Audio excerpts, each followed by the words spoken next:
ஆனந்த பூங்காற்றே.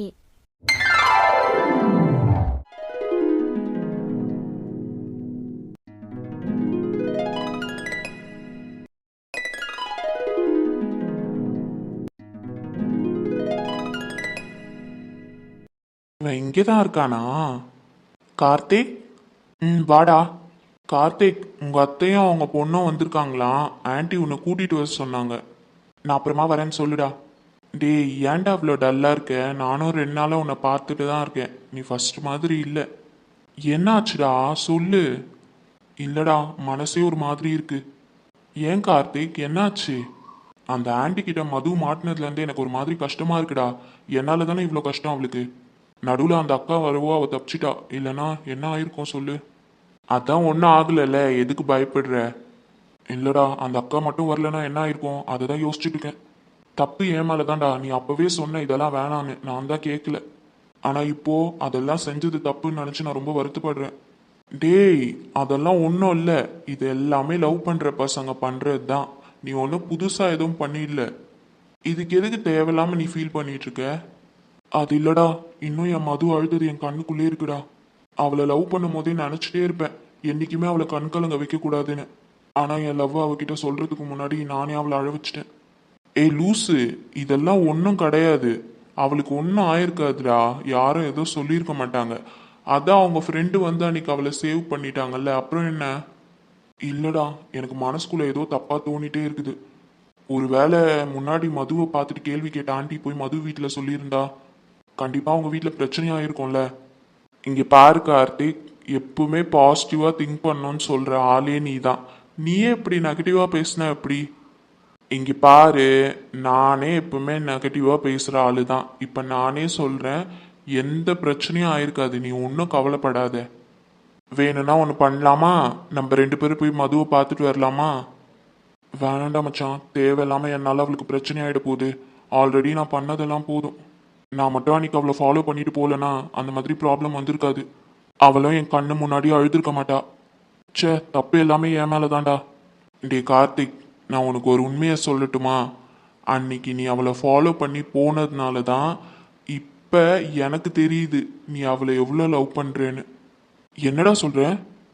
ஆமாண்டா, இது வரைக்கும் அந்த பொண்ணை டைம் பாஸ்க்கு தான் லவ் பண்ணுறேன்னு நான் நினச்சிட்டு இருந்தேன். ஆனால் உன்னோட லவ் உண்மையானதுன்னு நிரூபிச்சிட்டேன். அவ அழுததுக்கு நீ இவ்வளோ வருத்தப்படுற பத்தியா? அதுல இருந்தே தெரியுது உன் லவ் எப்படின்னு. சாரி கார்த்திக், நான் உன்னை தப்பா புரிஞ்சுக்கிட்டேன். பரவாயில்லடா, அதுல என்ன இருக்கு? ஓகே கார்த்திக், நீ ஒன்றும் வருத்தப்படாத. கண்டிப்பா இன்னொரு நாள் நம்ம போய் மதுவை மீட் பண்ணலாம். ஃபர்ஸ்ட் நீ மதுவை லவ் பண்ற விஷயத்த அவகிட்ட சொல்லிடு. அதுதான் என்னை பொறுத்த வரைக்கும் நல்லது. ட்ரை பண்றேன்டா.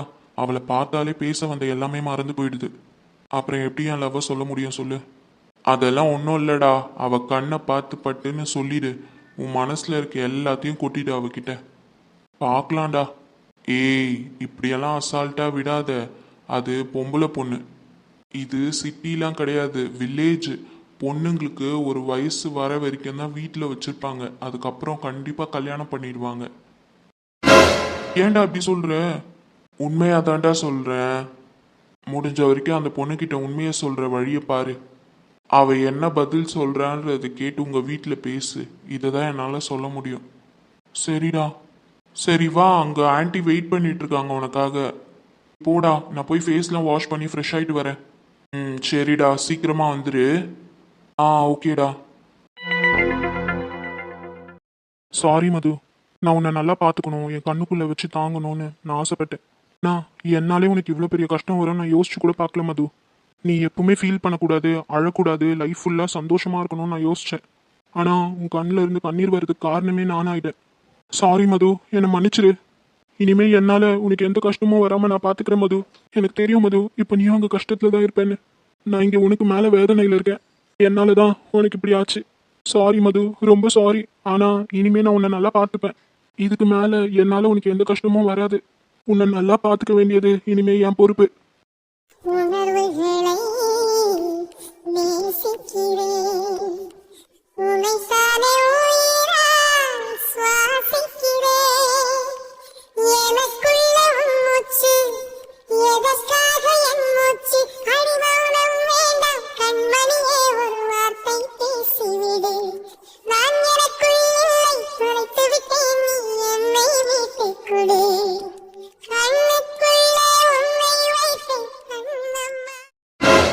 கிளவி கொஞ்சமான பேச்சா பேசுன நீ? என்ன பேச்சு எப்ப பாப்பாப்பா? அதுக்குதான் இப்ப நீ டப்பாக்குள்ள அடைஞ்சிருக்க கிளவி. ஆமா அறிவக்கா, இப்ப இந்த கிழவி என்ன பண்ண போறோம் நம்ம? வரு, என்கிட்ட ஒரு சூப்பர் பிளான் இருக்கு.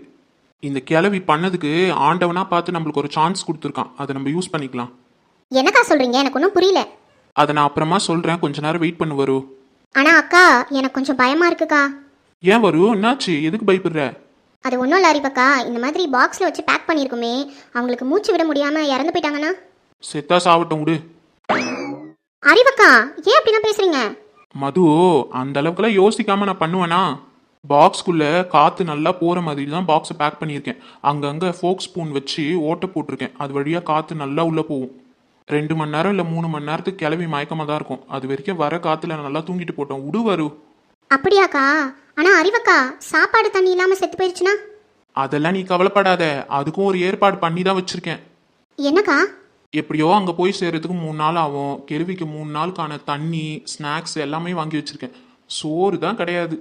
இங்கேருந்து அங்கே போகிற வரைக்கும் சிப்ஸ் பாக்கெட்டு, லேஸு, முறுக்கு பாக்கெட்டுன்னு தின்னே உயிர் வாழட்டும் விடு. இந்த கிளவி பண்ணுற வேலைக்கு குடிக்க தண்ணி கூட கொடுக்காம அனுப்பணும். ஆனால் என் மனசு கேட்கல. என்ன பண்ணுறது? போகிற வழியில் செத்துக்கிட்டு தொலைஞ்சிச்சுன்னா அந்த பாவம் எனக்கு ஏன்டா சாமி. மேடம் மேடம் தம்பி உள்ளவாப்பா. மேடம், இந்த ருக்மணின்ற உங்க வீடு இதுதானா? ஆமாம் தம்பி, இதுதான். ஓகே மேடம், இங்கிருந்து தான் எங்களுக்கு பார்சல் எடுத்துட்டு போய் டெலிவரி பண்ண சொல்லி ஆர்டர் வந்திருக்கு. பார்சல் எல்லாம் பேக் பண்ணிட்டீங்களா மேடம்? நாங்க எடுத்துட்டு போலாமா? எல்லாம் ரெடியாக இருக்கு தம்பி. தோ என் பின்னாடி இருக்கேன், அந்த பார்சல் தான். தாராளமாக நீங்கள் எடுத்துகிட்டு போகலாம். சரிங்க மேடம். அப்புறம் பார்சல் டெலிவரி பண்ணுறதுக்கு எவ்வளோ தம்பி? மேடம், அதெல்லாம் உங்க வீட்டுக்காரர் ஆன்லைன்லயே பே பண்ணிட்டார் மேடம். என்னது? அவங்க வீட்டுக்காரே ஆன்லைன்ல பே பண்ணிட்டாரா? என்ன நடக்குதுங்க? ஒருவேளை இங்க நடக்கிறதுக்கும் அவங்க ஹஸ்பண்டுக்குமே சம்மந்தம் இருக்குமோ?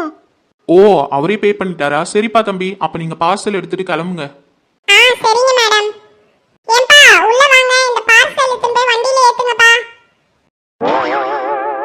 டாடா பாய் ருக்காண்டி, பார்த்து. அறிவக்கா. சொல்லு வரு. அக்கா, எனக்கு ஒரு டவுட்டு. என்ன கேளு. ஆமா, இந்த கிளவியை நம்ம பார்சல் அமுச்சு வச்சிருக்கோம்ல, இதுக்கும் அவங்க வீட்டுக்காருக்கும் ஏதாவது சம்மந்தம் இருக்கா? ஆண்டி, ஏன் அப்படி கேட்குற? இல்லக்கா, இந்த ஆன்ட்டியை கொரியர் பண்றது நம்ம, அமுச்சு வைக்கிறது நம்ம. ஆனா இதுக்கு அவங்க வீட்டுக்காரர் பேமெண்ட் பண்ணியிருக்காருன்னு சொல்றீங்க. அதுதான்க்கா டவுட்டா இருக்கு. அதனால தான் கேட்குறேன் அறிவக்கா, இதுக்கும் அந்த அங்கிளுக்கும் ஏதாவது சம்மந்தம் இருக்கான்னு. சே, அந்த ஆளுக்கு இவ்வளோ தைரியம்லாம் இல்லை. இவ்வளோ தைரியம்லாம் முன்னாடியே இருந்திருந்தா அந்த ஆள் எப்பயோ இந்த பொம்பளையை டைவர்ஸ் பண்ணிட்டு தனியாக போயிருப்பான். அந்த தைரியம் இல்லாததுனால தான் இந்த பொம்பளை காலில் விழுந்து கிடக்குறான். சரிக்கா, அப்போ இந்த கொரியர்? நேற்று இந்த ருக்கு கிழவி அவங்க புருஷன் எங்கள் வீட்டுக்காரை பார்க்க வந்திருந்தாரு. அவங்க பொண்ணு டெல்லியில் இருக்குல்ல, அதுக்கு ஏதோ அது பொருளெல்லாம் இங்கே வச்சுட்டு போயிருச்சான். அதெல்லாம் பேக் பண்ணி அனுப்ப சொல்லி கால் பண்ணிச்சான். அதை பேக் பண்ணி அனுப்புறதுக்கு ஹெல்ப் கேட்டு எங்கள் வீட்டுக்காரை தேடி வந்திருந்தாரு இந்த ருக்மணி புருஷன். என் புருஷனும் திங்ஸ் எல்லாம் எடுத்து வைக்க சொல்லி பேக் பண்ணி கொடுத்து அவங்களுக்கு அனுப்புறதுக்கு ஹெல்ப் பண்ணி என்கிட்ட காலையில் சொல்லிட்டு போயிட்டாரு. அதை எனக்கு சாதகமாக நான் யூஸ் பண்ணிக்கிட்டேன். அந்த கிளவி புருஷன் பேக் பண்ணி வச்சதெல்லாம் எடுத்து குப்பையில் போட்டுட்டு நான் இதை பேக் பண்ணி அவங்க பொண்ணு வீட்டுக்கு அமிச்சிட்டேன். அவ்வளோதான். அக்கா, என்னக்கா சொல்றீங்க? ஆமாம் வரும், உங்கள் பாட்டி வந்து திருப்பி போகிற வரைக்கும் இந்த இம்சை இங்கே இருக்க வேணாம். இது இங்கே இருந்தால் ஏதாவது குட்டையை குழப்பி விடும், பிரச்சனையை பெருசாக்கி விடும். அதான் இதை பேக் பண்ணிட்டேன். ஒழிஞ்சு தொலையிட்டும் விடு. 2-3 நாளைக்கு நம்ம தெருவே கொஞ்சம் நிம்மதியாக இருக்கும்ல. சூப்பர் அறிவக்கா நீங்க.